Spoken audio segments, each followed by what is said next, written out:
Hi everyone, Namo Myoho Renge Kyo. All right, I want to start off this part two discussing something which I probably should have discussed earlier. I've talked about it in other videos, but we're going to confront it a lot here as we continue in this particular Gosho, as we do quite often anyway, but I haven't talked about it in a while, so let me give you a bit of a lens, if you will, as I often do, try to offer more modern or present day understanding of things, issues that we confront a lot in these translations, because these translations are done by, in large part, by Westerners from earlier, certainly, Asian sources, but be that as it may, we certainly, if you're watching my videos, are an English-speaking person, whether it's your native language or not. And there are, as languages transfer boundaries in the East and West, North and South, and there are dialectical differences, and therefore translations are always subject to interpretation, right? So certainly that's far evident in Western translations, especially as cultural realities and training are sometimes insurmountable in our ability to grasp what another civilization, another culture, another peoples were set out to discuss or describe or understand. And as we pursue meaning in Buddhism, this is something we confront all the time. So, the two main things I want to talk about is the issue of time, which in the West and now globally, but I mean in print and how we talk as a society, as a peoples. We think about time in different ways, certainly, but conceptually, in a very large sense, we understand time very differently. And the other part of that, which is related to time, is genealogy, how we pass on not only traits. I mean, we're very fond of saying you have your mother's eyes and your dad's whatever, but not as much. That's quite common, but not as common is you have your grandmother's this or that, or your grandfather's this or that, let alone great grandfather traits. In the West, I don't know about you, but unless your family is very engaged in genealogy, there's very little discussion of how your ancestry reflects itself in your life. And that's the proper, I think, perspective or Western rhetoric around which we should view the discussions of these hundreds, thousands of years old discussion about Buddhist practice and the influence and the heritage and the transmission of the meaning of Buddhism. I almost said teachings, and I think we get lost in that word because the fundamental from day one in Buddhist teaching, which is really, I apologize,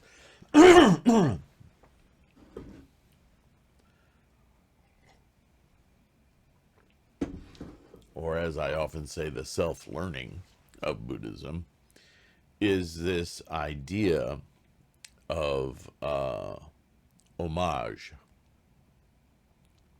or as you might say, homage.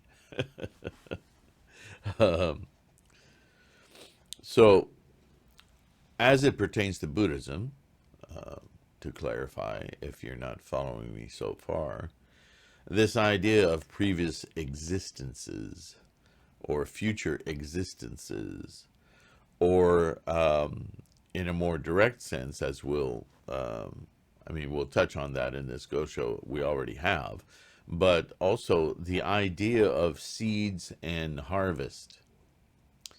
I think to a modern person, seeds and harvest is an abstract of farming, certainly, but even from personal gardening. We're familiar with the passage of time, and this is all about time. The passage of time of when we create a body of soil, whether it's in a pot or in a field, that can support, that has, in other words, the nutrients in it to be able to feed some nascent energy in a seed, or a bulb or whatever, that you can nurture with that soil and other nutrients and water and sunlight, to grow and continue to grow and mature into something that can provide nutrition itself, food for the circle of life, for you and I, for animals, so on and so forth. And so that's the harvest, right? Or you might call it post-harvest, the feeding, whatever. But still, this passage of time and the effort, more to the point, of investing in a future production. This idea is extremely important in all of the teachings of Buddhism from day one to Nichiren and to today, as I speak to you. So the idea that seeds have been planted in previous existences is something we contend with in the writings all the time. So what I want to do, and the way I've talked about this in the past, is to explain that life is a moment-to-moment thing, that we leave one moment and it dies or goes into extinction as it completes passing on its huge trove of traits and ideas and attachments and what have you to the next moment, which we are experiencing even as each sound wave of each letter of each word that I'm saying is also dying and passing on to the next moment. This happens so quickly that our perceptive mind, our human perceptive mind, we can't see it. We can't interrupt it. The only thing that we can do, that is available to it, is to influence that constant flow of birth and death, birth and death, birth and death, birth and death. So I've talked about this quite a lot. I have videos specifically addressing it. It's part of larger subjects like the 3,000 realms and so forth. This idea of the passage of time, which is both unfathomably fast, but also heavy and weighted by a perception of a longer perception of time that is historical. In Buddhism, both of those concepts, both ends of those concepts, if you will, they collapse. And so let me explain what I mean by collapsing. When Nichiren talks about the seeds that Buddha planted in the former days of the law or the middle days of the law, and the time of sowing and the time of harvest, and all of these beautiful analogies, they can seem to obfuscate our truth. And there's that word, truth. So really, I really need to go and because I continue to edit these voluminous writings and translations to clarify in a modern way what words like truth and faith and those kind of things that we're very accustomed to hearing in the West, but they're charged with all kinds of characterizations and charisma that really mislead our Buddhist practice. Truth in Buddhism is really about, in some cases, the word actuality would be much more accurate. But actuality is an experiential thing, right? So is truth. But truth has a mysticism attached to it that says this is beyond your capacity to understand. You're just a recipient of it. And Buddhism just isn't that. It's never that. Buddhism is about an experienced truth, an actual experience, a profound validation through one's own worldview. So we try in the West to disguise that mysticism with a personal truth or our truth, but the word truth still hangs on to this kind of comes from outside of you, and that's just not Buddhism. So I will be endeavoring to make those edits at some point. Just be aware. Just as I want you to be aware that time, when Buddhism talks about previous existences, it's really only talking about the influences of time. And whether in your daily life, and you certainly you can understand that from Eastern studies, we find that most cultures, even in the Eastern Western countries that border the East, the older cultures, let me say it that way, civilizations throughout time on this globe have, in one way or another, given great reverence to their ancestors.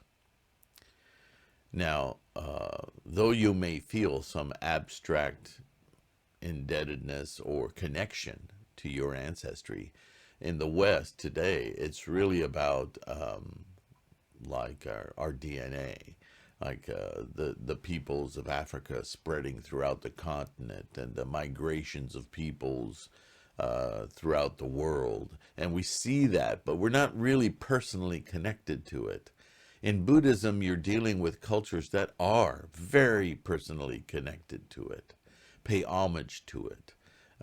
Excessively, you might say, but no, nonetheless, you have to understand that that influences the rhetoric. The way they talk about who they are is inclusive of ancestry. We don't do that. We're in the modern day world entirely, and certainly in Western cultures, we're very much about the I ego. I am a self-made da da da, right? We never look at what we accomplish in life from the lens of all of the paths, be it sacrifices or accomplishments, of our great, great, great, great, great, great, great, and right? We don't think that way. But that kind of thinking permeates a lot of what we read, if not most, of what we read in Buddhism.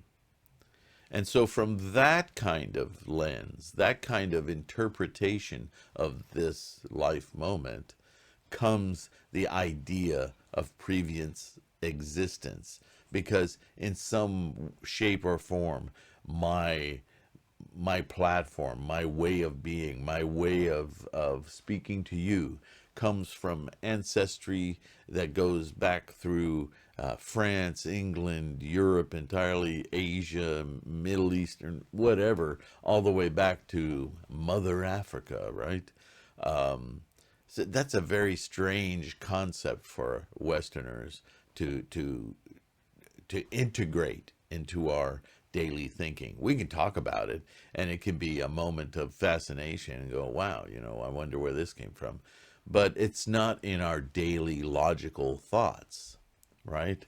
In these older writings, it still is. It still is a matter of actually describing yourself in a larger sense, which has all of the baggage that entails. There's some baggage of history. There's some baggage of owning up to or being responsible for or just paying deep, deep respect for this now current ability or insight, or you see what I'm talking about here. And it all boils down to, and I speak in very modern terms because I think to you and I today, to say that we're influenced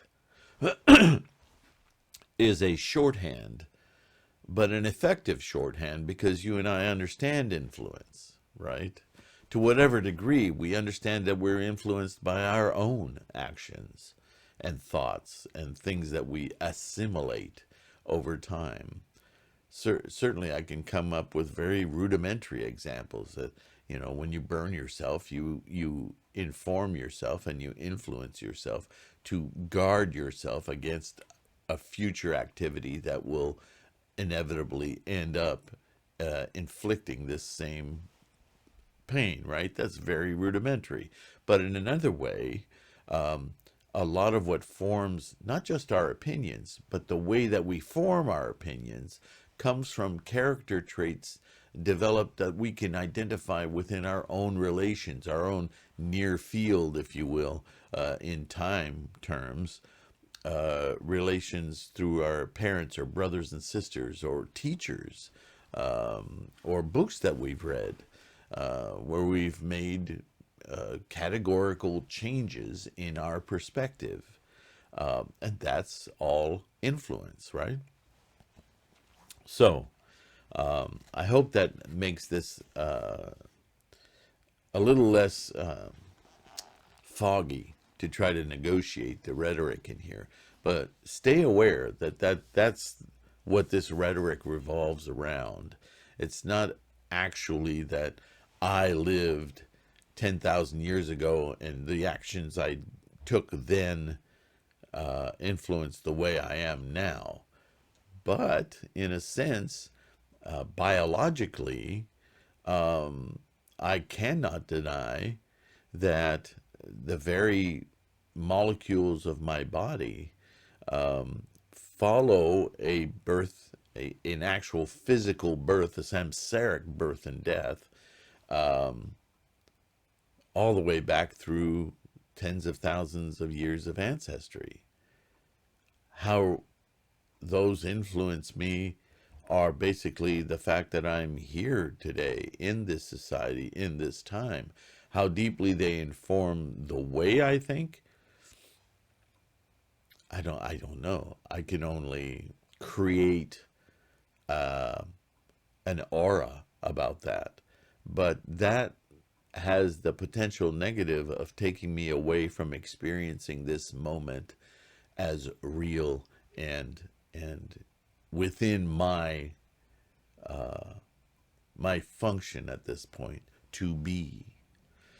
And to the degree that I can work with that and influence that, I influence just as deeply that karmic chain into my ancestry. This is why in the fifth meditation, when we do Gongyo, we consider ancestry. Not because we have to individuate them as individuals, but because we pay homage to the very life force that has spawned us in this moment. We didn't just drop out of the sky. And even if we did, the sky itself has an origin and an origin beyond that. So this is what Buddhism pays homage to constantly, either through human samsaric existence or all of the samsaric instantiation. There is always a causal relationship, even to the very origin, or what some would call the original cause of life itself, right? So this is a very big subject, and I approach it from this way and from that way and all around it, and sometimes I talk about that process itself, the 3,000 realms. But understand that kind of thinking, that responsibility for this moment and the birth of this moment, Ichinen Sanzen, and the implications of this moment into the future are constant point of reference in Buddhism.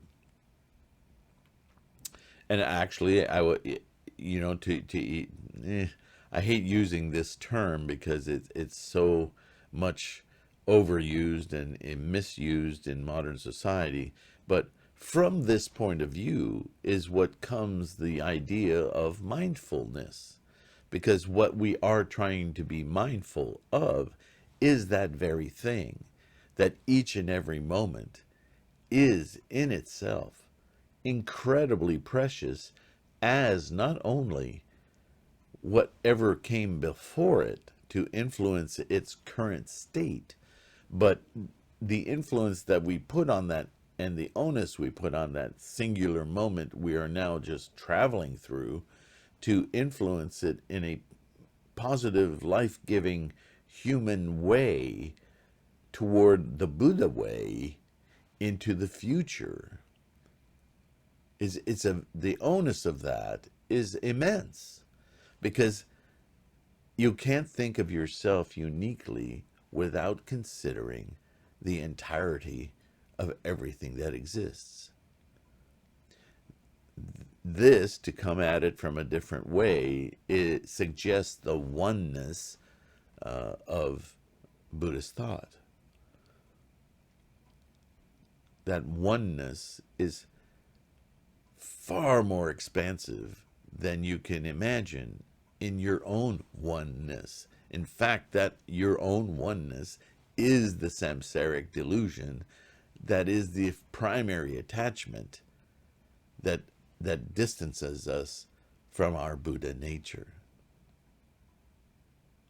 That individuation, though it's precious and important, because it creates this human samsaric perception, to then perceive the greater one of life itself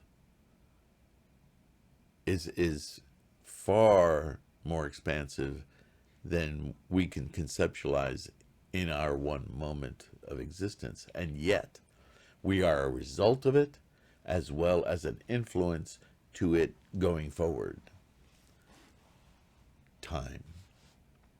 So, with that perspective in mind, let's continue.